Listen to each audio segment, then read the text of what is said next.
Hi friends, நான் லக்ஷ்மி. இன்றைக்கி நம்ம பார்க்க போகிற ரெசிபி என்னென்னா ஃப்ரைட் ரைஸும் கோபி மஞ்சூரியன் தான். வீட்டில் இருக்க எளிமையான பொருட்களை வச்சு எப்படி ஹோட்டல் சுவையை கொண்டு வரலான்னு பார்க்கலாம். அதுக்கு முன்னாடி நம்மளோட கேஹெச் கியூட்டிஸ் சேனல் ரெசிபியை மறக்காமல் சப்ஸ்கிரைப் பண்ணிக்கோங்க. பக்கத்தில் இருக்கிற பெல் ஐக்கானை கிளிக் பண்ணிக்கோங்க. வாங்க வீடியோக்குள்ளே போகலாம்.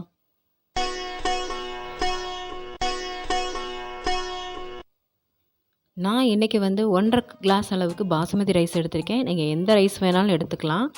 இதை வேக வச்சு எடுத்துக்கலாம். இப்போ ஒரு கடாயை ஹீட் பண்ணிவிட்டு அதில் 3 டேபிள் ஸ்பூன் அளவுக்கு நான் ரீஃபைண்ட் ஆயில் சேர்த்துருக்கேன். இதில் ஒரு பெரிய வெங்காயம் நல்லா பொடிசாக நறுக்கி அதை சேர்த்துக்கலாம்.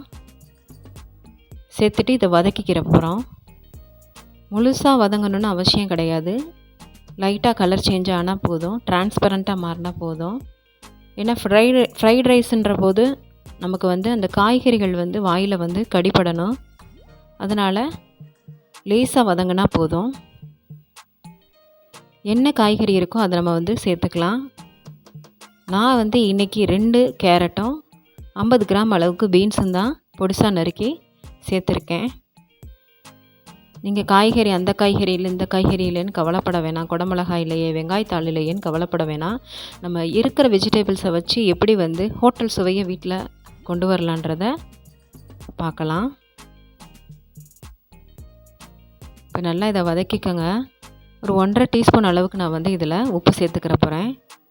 ஏன்னா நான் சாதத்தில் உப்பு சேர்க்கலை. நீங்கள் சாதத்தில் உப்பு சேர்த்துருந்தீங்கன்னா இதில் உப்பை கொஞ்சம் குறைச்சிக்கோங்க. நான் 1.5 டீஸ்பூன் அளவுக்கு உப்பு சேர்த்துருக்கேன். இப்போ நல்லா இதை சேர்த்து வதக்கி விட்டுக்கலாம். இதை வதக்கிட்டு நம்ம பாயில் பண்ணி வச்ச ரைஸை இதில் ஆட் பண்ணிக்கலாம். பாருங்கள், இவ்வளோ அழகாக உதிரி உதிரியாக வந்திருக்குன்னு சொல்லிட்டு. இப்போ இதில் பார்த்தீங்கன்னா 1.5 டேபிள் ஸ்பூன் அளவுக்கு நான் சோயா சாஸ் ஆட் பண்ணியிருக்கேன். 1 டீஸ்பூன் அளவுக்கு பிளாக் பெப்பர் பவுடர் சேர்த்துக்கலாம். மிளகுத்தூள் நீங்கள் காரம் கம்மியாக வேணும்னு நினச்சிங்கன்னா 1/2 டீஸ்பூன் கூட சேர்த்துக்கோங்க. நான் 1 டீஸ்பூன் அளவுக்கு மிளகுத்தூள் சேர்த்துருக்கேன். 1 டீஸ்பூன் அளவுக்கு சுகர், ஜீனி சேர்த்துக்கலாம். இது ஆப்ஷனல் தான், வேணும்னா சேர்த்துக்கோங்க.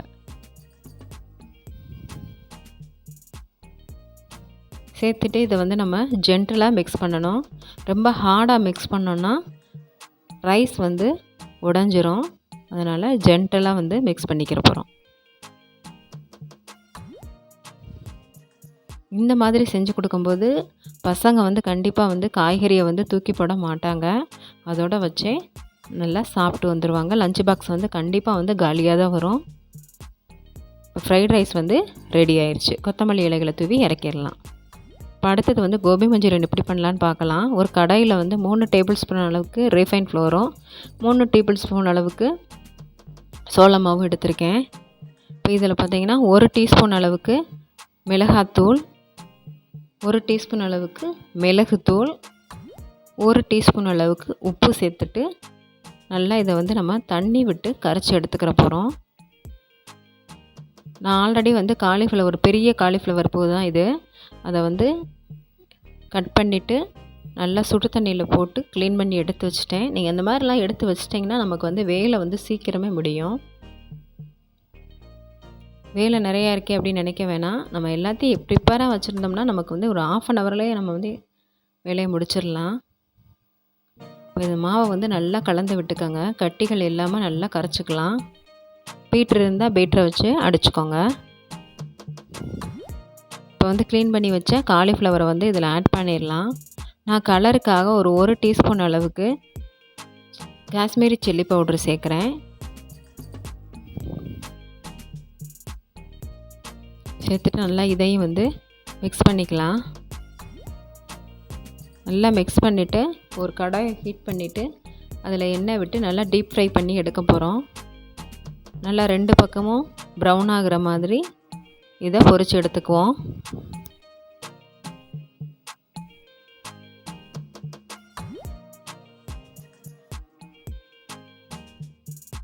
இப்போ ஒரு கடாயை ஹீட் பண்ணிவிட்டு அந்த பொரிச்செடுத்த எண்ணெயை தான் இதில் நான் சேர்த்துருக்கேன். எண்ணெய் வேஸ்ட் பண்ண வேணான்னு சொல்லிவிட்டு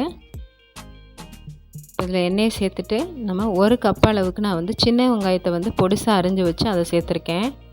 1 கையளவு பூண்டு எடுத்துட்டு அதையும் நல்லா பொடிசாக அரிஞ்சு சேர்த்துக்கோங்க. 2 பச்சை மிளகாவையும் நல்லா பொடிசாக அரிஞ்சிட்டு அதையும் சேர்த்துக்கோங்க. சேர்த்துட்டு நல்லா வந்து இதை வதக்கி விட்டுக்கிற போகிறோம். இதுதான் நம்ம வந்து இந்த கோபி மஞ்சூரியனுக்கான கிரேவி. அதனால் இதை நல்லா வந்து வதக்கிக்கோங்க. இதில் நான் வந்து ஒரு 1 டீஸ்பூன் அளவுக்கு உப்பு சேர்த்துக்கிறேன். உப்பு சேர்த்துட்டு வந்து இதை நல்லா வதக்கிக்கோங்க. இதில் உப்பு வந்து பார்த்தே சேருங்க. ஏன்னா நம்ம ஆல்ரெடி வந்து காலிஃப்ளவர்லேயும் உப்பு சேர்த்துருக்கோம். அதை பொறுத்து வந்து நீங்கள் வந்து இதில் உப்பு பார்த்து சேர்த்துக்கோங்க. ஆனால் இது கரெக்டாக தான் இருக்கும். நான் ஒரு பெரிய பூ அளவு காலிஃப்ளவர் எடுத்திருக்கேன். இப்போ நல்லா சேர்த்து இதை வதக்கிக்கலாம். இப்போ இதில் வந்து 1 டீஸ்பூன் அளவுக்கு மிளகுத்தூள் சேர்த்துக்கிறேன். இதையும் சேர்த்து நல்லா வதக்கி விட்டுக்கலாம்.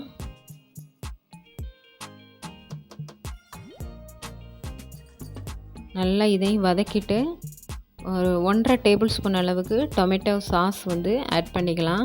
நீங்கள் 2லேருந்து 3 டேபிள் ஸ்பூன் அளவுக்கு கூட சாஸ் போட்டுக்கலாம். சிலருக்கு வந்து இந்த கோபி மஞ்சூரியன் வந்து கொஞ்சம் இனிப்பாக இருந்தால் பிடிக்கும். அதனால் 2லேருந்து 3 டேபிள் ஸ்பூன் அளவுக்கு கூட நம்ம வந்து டொமேட்டோ சாஸ் ஆட் பண்ணிக்கலாம்.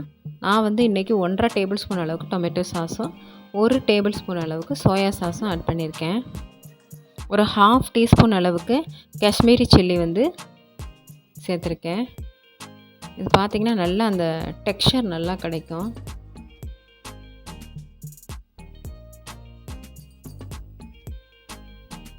நல்லா அதை மிக்ஸ் பண்ணிக்குவோம்.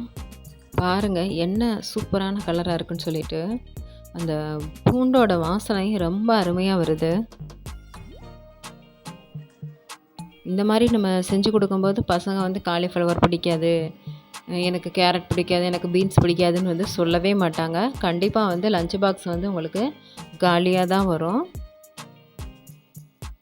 மாதத்தில் ஏதாவது ஒரு நாள் நம்ம வந்து இந்த மாதிரி செஞ்சு கொடுக்கலாம், தப்பு கிடையாது.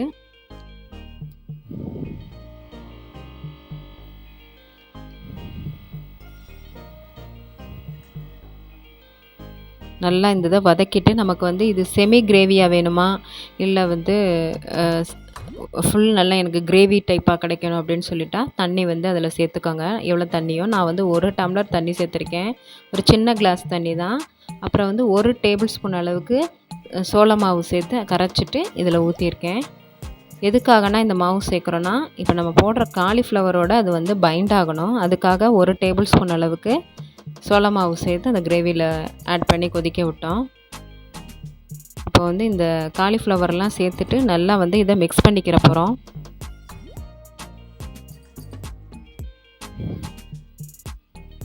நல்லா மிக்ஸ் பண்ணிக்கிடுவோம். மிக்ஸ் பண்ணிவிட்டு கொத்தமல்லி இலைகளை தூவி நம்ம வந்து இதை இறக்கிடலாம்.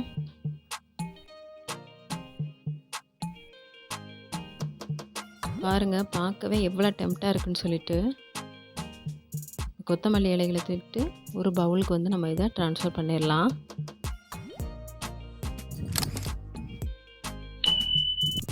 மறக்காமல் இந்த ரெசிபியை வந்து நீங்களும் ட்ரை பண்ணிவிட்டு கமெண்ட் செக்ஷனில் எப்படி இருந்துச்சுன்னு சொல்லுங்கள் ஃப்ரெண்ட்ஸ்.